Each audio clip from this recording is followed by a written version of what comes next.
In 3.2k, we're going to identify an equation of the least squares regression from computer output. Let me show you how to read computer output. This right here is all of the output for a particular model. When you look at this, it's going to show us that the constant value has a coefficient of 3.5, and the NEA change in this case, or the variable, has a coefficient of negative 0.003. I can actually use this data right here and write the equation of the model. The thing you have to be cautious of, which is the y-intercept and which is the slope. If you think about a standard format, we have y equals a plus bx. The one here that's called constant is the number by itself. The a value here is constant. Notice this says constant, that's what they mean.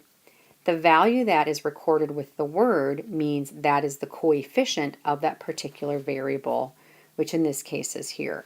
So to write this model, what I would write is I would say it is y hat is equal to 3.5051 minus 0.00, I'll go 344, and I'm actually going to put in here of x. If I use x, I do want to clarify here that x is the NEA change. And that would be the least squares regression model per this computer output. Some of the other things just to highlight, be cautious right here. This right here is S. This is the standard deviation of the residuals, which we just got done talking about. This is R squared, which is the coefficient of determination. Remember, you can take the square root to find R. If you take the square root of R squared to find R, remember you could just simply do that R is equal to the square root of R squared. You have to be cautious. This R value right here, you have to determine if it's positive or negative. How can you know if it's positive or negative? Look at the slope. This would have to be negative. The R squared adjusted, absolutely ignore for the entire book. We will never refer to that at all. This right here, you might see it written in this format. R squared would be the same thing. Here is the root mean square of the error. You're going to notice this is the same as that. So you might see this output for Minitab, or you might see this type of computer output. On this computer output, here's where we're going to see the slope and then the y-intercept. So I can take this data and write the same equation down here. So this is one form of computer output, and this is Minitab computer output, just different formats. One thing, because it's such a basic question, is defining R squared in context, and this is a really good thing here to highlight. Is this a standard format of how to say it?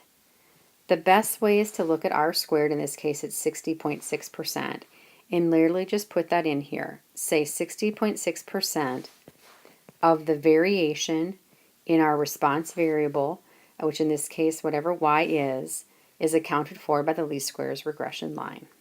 So let's look at an example from start to finish. Here we have an example about fresh flowers, and what they've done here is someone went to the grocery store and randomly selected 12 carnations, and they want to investigate the effects of sugar on the life of flowers.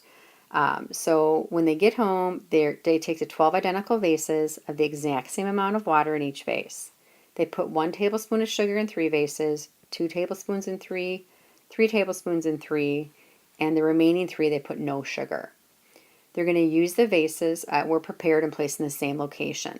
The student randomly assigned 1 flower to each vase and observed how many hours the flower continued to look fresh. They did a scatter plot, a residual plot.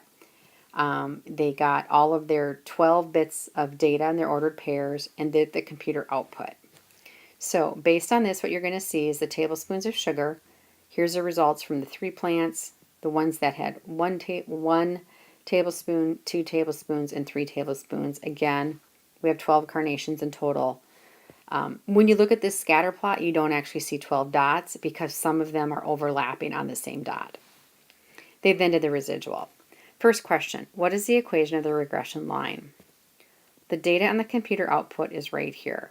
Remember, the constant value is going to be the y-intercept, and this is the slope.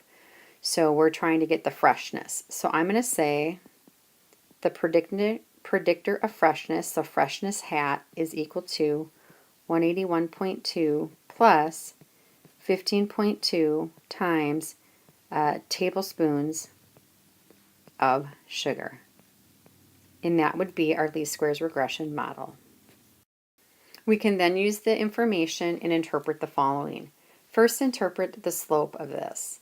The slope would be this, that for every tablespoon of sugar, the flowers are predicted to stay fresher for 15.2 hours. What is the y-intercept? Y-intercept, remember, is when x is 0. So in this case, if no sugar is added, that is x is 0, the flowers will be fresh for 181.2 hours. From our computer output, identify and interpret the correlation, coefficient, and S, and R squared. So if we do that, we will start with R squared. R squared was 0.86, so therefore 86% of the variation in the freshness is accounted for by this least squares regression line. That actually sounds pretty strong. There's only 14% of the model in freshness is not explained by the sugar. There's other things. The next thing would be defining the standard deviation of the errors. So on the computer output, it was 7.526. So we could say here in context, when we use sugar to predict flower freshness, we will be off by an average of 7.526 hours. The correlation for this we could actually get from this value. If I take the square root, then R is about 92.7%. And if we interpret that in context, remember looking back at the scatter plot, we saw a strong linear, and it's going to be a positive relationship because when we take the square root of this, we have to recognize the slope was positive, therefore this would also be positive. Lastly, is the linear model appropriate for this data? Well, the first thing we should recognize is that yes, the scatter plot does have a strong linear positive relationship, which takes into account looking at the plot of the data, talking about the dots. Lastly, look at the residual plot. We're going to notice here that the residual plot has no obvious pattern. Therefore, a linear model would be considered appropriate for this data. Now, we also need to talk about some things about correlation that we need to be cautious of and knowledgeable on. The first thing is this. The distinction between the explanatory and response variables. It is important in a regression. So are we using miles to predict cost or cost to predict miles? Just setting it up properly is going to be wise for how we analyze our data. But do know if we set it up in reverse order, it will not impact the correlation. And what we've done here is I've taken the Honda CR-V example, and this is the scatter plot, and this is the coefficient of determination that is related to taking thousands of miles and using it to predict cost. If we reverse it and use cost to predict thousands of miles, the model looks a little more steep. You're going to notice the R squared or R is the same, so they are not impacted if you reverse their order. Also, the second thing, correlation and regression lines describe only linear relationships. It is not used to describe parabolic or exponential patterns. And here's what's really important to first look at. Here we have 4 different graphs. Which ones do you think have the highest correlation for the line? Which means if you draw your line of best fit, maybe we have this, and we have this, and then maybe we have this. The correlation for those purple lines that I drew, I'm going to tell you all 4 of those lines are going to end up being this equation right here. They come out in the calculator with all the same least square regression lines. And in the same thing, they all have about the same R value.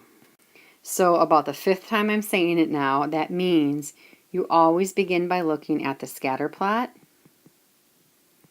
then look at the residual plot, followed by the R squared to determine if a linear is appropriate. In terms of maybe this second graph, a linear model is not appropriate. We would want to do a quadratic model, which is more of an algebra 2x approach, and we're not necessarily going to address those in this class. I'm going to walk through one last example, and here's what we're looking at. It's the Netbook battery life example.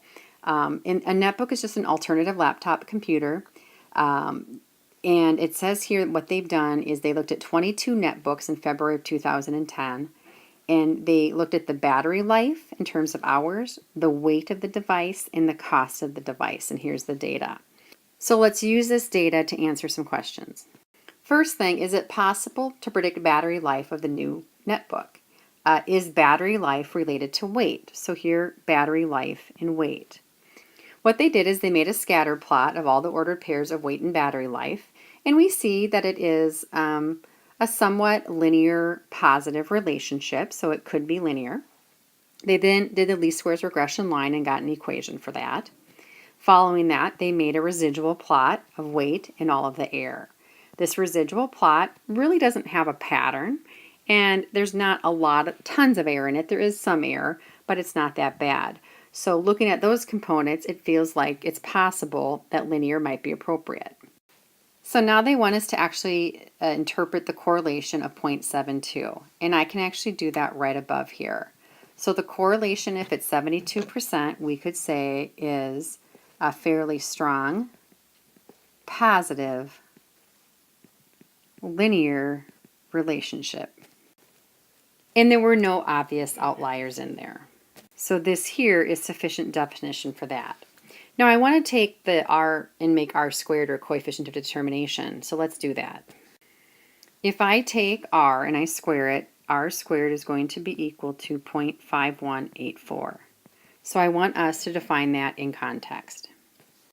And I could then say 51.84% of the variation in battery life can be explained by this least square regression line, which is the definition for the coefficient of determination, or the r squared variable. Lastly, are there any possible outliers? I think we've already discussed it. Not really, but there possibly could be the one book that we saw at the 3.2 pounds and the 6.5 pounds may be an outlier. Remember, there is no distinct rule for determining outliers, but do know if we remove the outliers, the student should explain what would happen to the correlation, the slope, the y-intercept, standard deviation, residuals, and r squared. So if it's removed, you want to talk about how things are changed. And recall that least square regression lines are not resistant to outliers. Things will definitely change. Now we want to know, is this an appropriate linear model? Well, if we look at the residual plot for this, we see that it shows no pattern, so the linear model is fairly appropriate. And we could define this right here as the least squares regression line. Last two things, let's interpret number 4. They want to know the standard deviation of the residuals is 1.62. What does this mean in context? Remember, that's the average amount of error we're going to get for predicting. So you could just say, on average, if we use weight to predict battery life, we'll be off by 1.62 hours. Again, the very last thing is number 5 here, which we already did. They're telling us that r squared, which is 0.52, interpret it. We did on the previous slide.